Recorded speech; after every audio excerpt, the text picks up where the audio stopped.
Hello everyone, Ernest അക്കാഡമിയുടെ പുതിയൊരു വീഡിയോയിലേക്ക് എല്ലാവർക്കും സ്വാഗതം. അപ്പോൾ RRB NTPC 2025 നോട്ടിഫിക്കേഷൻ വന്നിരിക്കുകയാണ്. അപ്പം graduate level, under graduate level ഇങ്ങനെ രണ്ട് നോട്ടിഫിക്കേഷൻസ് ആണ് വരുന്നത്. അപ്പം ഗ്രാജുവേറ്റ് ലെവലിന്റെ നോട്ടിഫിക്കേഷൻ ആക്റ്റീവ് ആവുന്നത് ഈ മാസം 21-ാം തീയതിയാണ്. അതായത് നാളെയാണ് ഗ്രാജുവേറ്റ് ലെവലിന്റെ നോട്ടിഫിക്കേഷൻ ആക്റ്റീവ് ആവുന്നത്.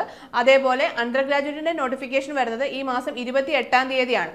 അപ്പം NTPC എക്സാം നിങ്ങൾക്കറിയാം, കഴിഞ്ഞ തവണയും വിളിച്ചിരുന്നു. ലാസ്റ്റ് ഇയറിൽ നടന്ന RRB NTPCയുടെ 2024 NTPC ഗ്രാജുവേറ്റിന്റെ അണ്ടർ ഗ്രാജുവേറ്റിന്റെ ഒക്കെ പ്രോസസ്സുകൾ നടക്കുന്നതേ ഉള്ളൂ. അപ്പം ഇപ്പോൾ 2025 ഗ്രാജുവേറ്റ് ലെവലും അണ്ടർ ഗ്രാജുവേറ്റ് ലെവലും വീണ്ടും വിളിച്ചിരിക്കുകയാണ്. ഇനി എല്ലാ വർഷവും NTPCയുടെ നോട്ടിഫിക്കേഷൻസ് ഉണ്ടാവും.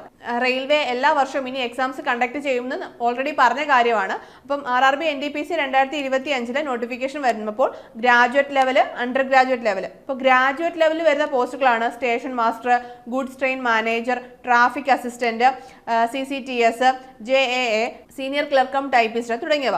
അതേപോലെ അണ്ടർ ഗ്രാജുവേറ്റ് ലെവൽ, അതായത് +2 ക്വാളിഫിക്കേഷനിൽ നിങ്ങൾക്ക് അപ്ലൈ ചെയ്യാൻ പറ്റുന്ന പോസ്റ്റുകളാണ് junior clerk cum typist, accounts clerk cum typist, trains clerk, commercial cum ticket clerk തുടങ്ങിയ പോസ്റ്റുകളാണ് +2 ലെവലിൽ നിങ്ങൾക്ക് അപ്ലൈ ചെയ്യാൻ സാധിക്കുന്നത്. അപ്പം ഗ്രാജുവേറ്റ് ലെവലും ഉണ്ട്, അണ്ടർ ഗ്രാജുവേറ്റ് ലെവലും ഉണ്ട്. അപ്പം ഡിഗ്രി ഉള്ള ഒരാളെ സംബന്ധിച്ച് നിങ്ങൾക്ക് ഗ്രാജുവേറ്റ് ലെവലിനും അപേക്ഷിക്കാൻ പറ്റും. അതേപോലെ +2 ലെവലായ അണ്ടർ ഗ്രാജുവേറ്റ് ലെവലിലും നിങ്ങൾക്ക് അപേക്ഷിക്കാൻ സാധിക്കും. അപ്പോൾ ഡിഗ്രി ഇല്ലാത്ത ഒരാൾക്ക് അണ്ടർ ഗ്രാജുവേറ്റ് ലെവലായിരിക്കും അപേക്ഷിക്കാൻ സാധിക്കുന്നത്. ഇതിന്റെ വേക്കൻസികൾ പറയുവാണെങ്കിൽ ഗ്രാജുവേറ്റ് ലെവൽ പോസ്റ്റുകൾക്ക് 5800 വേക്കൻസിയാണ് ടോട്ടൽ ഇപ്പോൾ വന്നിരിക്കുന്നത്. അണ്ടർ ഗ്രാജുവേറ്റ് ലെവലിന് 3050 വേക്കൻസീസ് ആണ് വന്നിരിക്കുന്നത്. അപ്പോൾ ടോട്ടൽ 8000+ വേക്കൻസീസ് ആണ് ഗ്രാജുവേറ്റ് ലെവലും അണ്ടർ ഗ്രാജുവേറ്റ് ലെവലുമായിട്ട് വന്നിരിക്കുന്നത്. അപ്പം ഈ ഒരു അവസരം നിങ്ങൾ മിസ്സാക്കരുത്. ഇതിന്റെ സെലക്ഷൻ പ്രോസസ്സ് വരുന്നത് ഫസ്റ്റ് CBT 1 എക്സാം ഉണ്ടായിരിക്കും. പിന്നീട് CBT 1 ക്ലിയർ ചെയ്യുന്നവർക്കായിട്ട് നെക്സ്റ്റ് CBT 2ന്റെ എക്സാം, പിന്നീട് ഡോക്യുമെന്റ് വെരിഫിക്കേഷൻ, സ്കിൽ ടെസ്റ്റ്, അതേപോലെ മെഡിക്കൽ എക്സാമിനേഷൻ തുടങ്ങിയ പ്രോസസ്സുകളിലൂടെയാണ് നിങ്ങൾ ഫൈനൽ സെലക്ഷനിലേക്ക് എത്തുന്നത്. അപ്പോൾ എക്സാം പാറ്റേൺ പറയുവാണെങ്കിൽ CBT 1 മാത്സ് ഉണ്ട്, general intelligence and reasoning, general awareness. അങ്ങനെ മാത്സിന് 30 ക്വസ്റ്റ്യൻസ്, റീസണിങ്ങിന് 30 ക്വസ്റ്റ്യൻസ്, ജനറൽ അവയർനെസ്സിന് 40 ക്വസ്റ്റ്യൻസ്, അങ്ങനെ 100 ക്വസ്റ്റ്യൻസ് ആയിരിക്കും ടോട്ടൽ ഉണ്ടാവുക. 100 മാർക്കിന്റെ ക്വസ്റ്റ്യൻ ആണ്. ഡ്യൂറേഷൻ വരുന്നത് 90 മിനിറ്റ് ആണ്.